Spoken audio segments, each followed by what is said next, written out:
about the case study. So for the first case study, I'm downgrading, but I'm just still comparing like the reports, and I'll put the grades online tomorrow. Some common problems for the case study. I think most teams, like two teams, did a great job for the first case study, and one team did not do really well. And I've already put the specific comments online, okay, on the Moodle, and you can load that feedback, like the PDF, annotated PDF. One thing is a technical problem. I noticed that like some of you are assigning different teams, so you may get a report returned windows from other team. So I think of starting from the next case study, I'll still, like in the Moodle setting, for those two case studies, I set it as a group turn-in. So if one person turn in a group, then other members automatically get it. And when I get the feedback and give it back on Moodle, it automatically posts on all the members of the same group. But for some reason, Moodle kind of like mess up the team members, so you may get a report like a return from other group. So for next time, I'll do the individual, so everyone on the team just turning a report. Even if you don't turn in, that's fine, and I can figure out who that is, but we'll turn it individually so it does not mess up. It's not something I can do because I think it's a technical problem with the Moodle. You guys are all in the same, all assigned in the team, and it should happen just according to the team assignments. Okay, so that's a technical problem. And one common mistake I found in the case study report is formulating the model symbolically. Many of you, when you write a model, use symbols. Especially like the summation sign. I found that many of you don't know how to do that correctly. Okay. For example, the summation. The study, the one you typed in is like a value here. I found that some of you have like I equals to be 1 to 4, and here you have a J here. That does not make sense. The summation sign is only, you change only one variable, okay, and the one on the bottom is like the starting value, like this. That means sum x1 through 4. This I changes from 1 to 4. You don't do this. If you put I and j in the same summation, I don't know what does that mean, okay. If you want to say x, I, j both change, say, okay, you want to sum x11, x12, x2, 1, x2, 2. Then you need a double summation, okay? You need a double summation. Let I start from 1 to 2 and j goes from 1 to 2. That means both subscript will change. So with double summation, you get these 4 to sum together. This is really a basic math problem. I didn't expect it, but if you don't know how to use those signs correctly, maybe you should just do this way to make sure you turn in the report correctly. Okay, that's one thing. And the other thing is using the symbols again. I found many of you maybe try first, I don't know what's the purpose. One, maybe to save some time. Second purpose, maybe to make it more, how to say, generalized, so you use symbol. But I found it's really problematic when you use symbol to represent those models. The way you present it is just not right.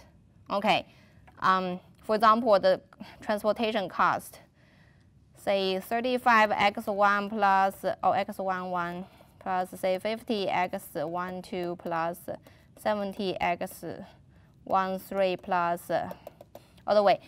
Many of you want to use a symbol to represent those costs, so you don't have to write the entire function out. But the way you wrote is not correct. Okay, first, if you want to use a symbol to represent those numbers, one of the team did a great job. So they said they have, okay, say CIJ, and they explain, okay, these are the transportation costs from node I to node J as represented in table 1. Okay, with this, you link your value you link this variable to the values you presented in the problem statement part in the table. But if you only say, okay, CIG are the transportation cost, who knows where they are, right? You need to link to them. You need to refer to, okay, those are the cost that's represented in table 1, and specify what I is, what J is. Okay, so I think the symbolic representation of the model is create most of the problem in this case study.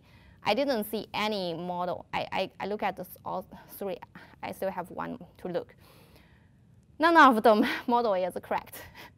None of the model is completely correct when you use those symbolic representations. Okay, if you get, I guess you can all do it correctly if you just do the mechanical way. Just write them out one by one. I guess you can all do that correct. But when you use those symbols to represent, use the summation signs, it's all messed up.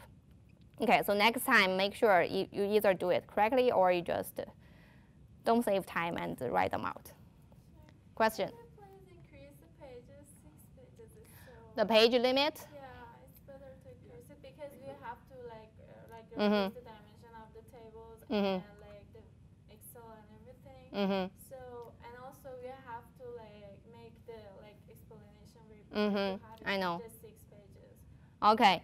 One thing I said is you can attach appendix for the model, but still I think 6 pages should be enough for you guys for all the cases. Just put the pictures in the appendix and just the explanation and everything inside of that 6 pages, but it won't be there. Putting pictures in the appendix and no one in the text. I don't think that's really hard to read. You know, is that Mark Twain who said I don't have time to write a short report? I mean a short letter, right? That's one thing I'm trying to train you guys. I once received the case study this thick, 30 pages. Just make some pages in our appendix. That would be. No, I think 6 pages should be. You make sure you get enough time to and figure out a way to present it. I will put some examples online for this case. I'm trying to find one from this class, but I didn't see anyone with a completely right model. I can either post the report from the class, just say, okay, these parts are not right, or this is complete. Or I'll see if I can find one from my previous classes for this one. Okay, I think I'll still stick with that 6 page, but you can attach appendix. Say, for example, if your model, especially like the entire thing with the solver is very small in the text, then you can attach appendix with like a full page of picture. Okay, that will be helpful. Yeah. Oh, another thing is I found I think I kind of emphasize that. Don't cut the row and the column numbers. But all the teams cut them. Yes, in the pictures. Because you show the formulas and you show the solver window, right? You have the cell number C11 through C15. Without the column and row number, how do I know which one is which, right? Yeah, so you need to leave those column and row numbers there. Okay, so that's one way to improve. As I said, in this class, we're not just learning how to formulate the mathematical models. We learn how to use Excel effectively and also how to write a report. Okay, so that's why I set the limit of 6 pages, and I spend time on your report to say, okay, you can write this, and if you see a circle on your report on a certain word, that means the grammar mistakes. I circle that part and change the word or something. Okay, but that's something to learn, to practice, and through the case study reports, you get more practices.